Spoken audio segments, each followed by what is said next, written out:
स्वागत करते हैं आपका हमारे चैनल के अंदर। वीडियो में आगे बढ़ने से पहले मैं नए दोस्तों से कहूँगा कि चैनल को सब्सक्राइब करके लाइक और ज़्यादा से ज़्यादा शेयर कर दीजिएगा। आज हम बात करेंगे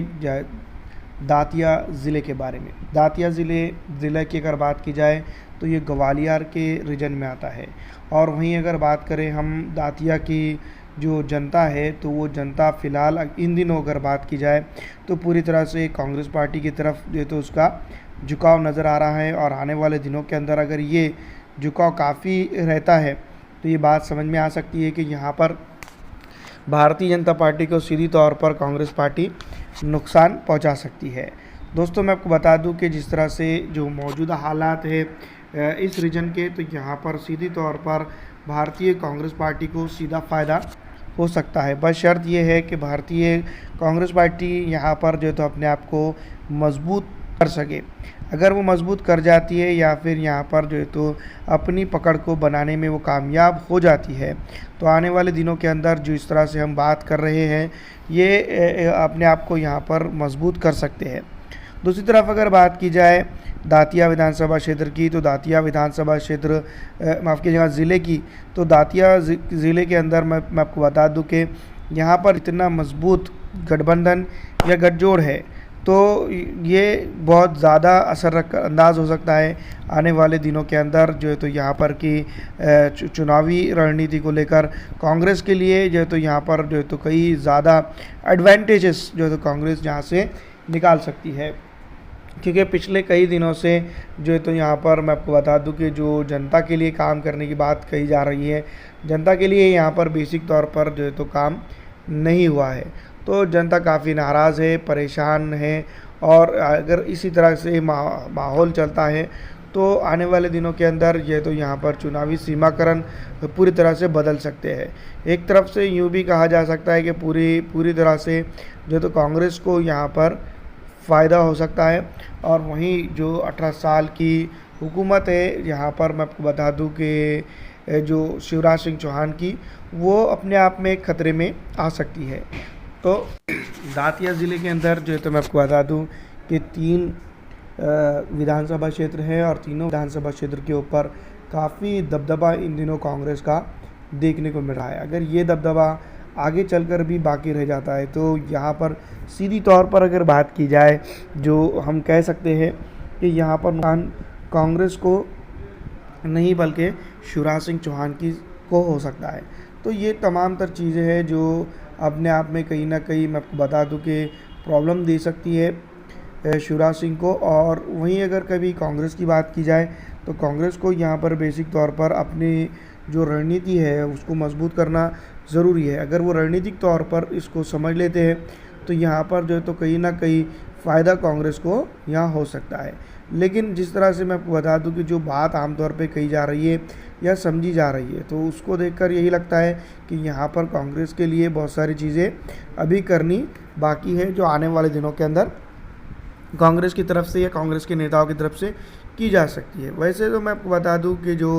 यहाँ पर का बेसिक वोट बैंक है अब वो सीधी तरह से जो दातिया ज़िले की बात की जाए या फिर जो तो आसपास की कई ज़िलों की अगर बात करें तो वो पूरी तरह से कांग्रेस की तरफ झुकाव उसका दिखाई दे रहा है। तो ऐसे में जो सबसे पहले मैं आपको बता दूं दातिया विधानसभा क्षेत्र की अगर बात करें तो मैं बता दूं डेवलपमेंट के मामले में अगर कभी यहाँ पर वोटिंग हो जाती है तो यहाँ पर सीधी तौर पर मैं आपको बता दूं कि ये ग्वालियर रीजन का है। और इससे पहले यहाँ पर जो है तो हमेशा से ही ज्योतिरादित्य सिंधिया और तमाम तर कांग्रेसी नेताओं का जो है तो यहाँ पर दबदबा रहा है। लेकिन इन दिनों जो है तो मैं आपको बता दूं चाहे वो देवास हो, गुना हो या फिर शिहोरे हो या फिर भोपाल के कुछ इलाके हो, यहाँ पर जो तो कांग्रेस अचानक से अपने आप को मजबूत करते हुए नज़र आ रही है। ये मजबूती अगर कभी आगे बाकी रह जाती है तो दातिया का जो सिटी वाला एरिया आता है ख़ास करके मुस्लिम पिछड़ा, अति पिछड़ा, आरक्षित समाज जो तो पूरी तरह से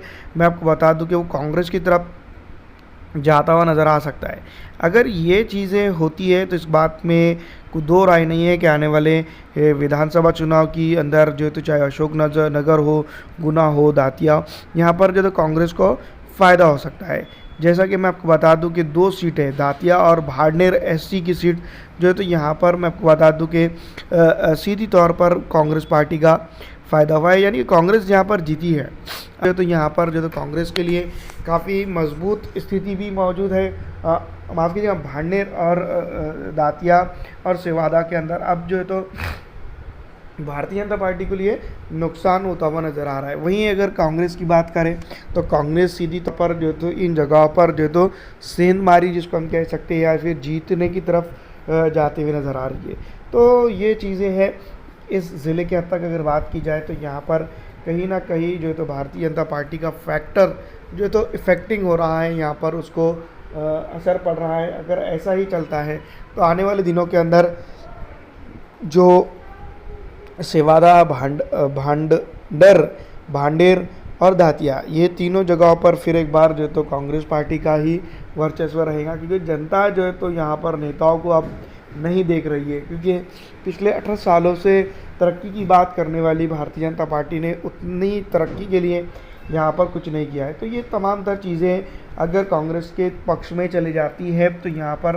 पक्षपात की राजनीति तो दूर छोड़िए, बहुत सारी चीज़ें जो है तो कांग्रेस के फेवर से निकलकर जो तो जनता के लिए फ़ायदेमंद साबित हो सकती है। तो ये बेसिक तौर पर कांग्रेस समझ चुकी है। और कांग्रेस जो है तो जिस तरह से सॉफ्ट हिंदुत्व जिसको हम कह सकते हैं मध्य प्रदेश के अंदर जो तो वो अपनाते हुए चली जा रही हैं,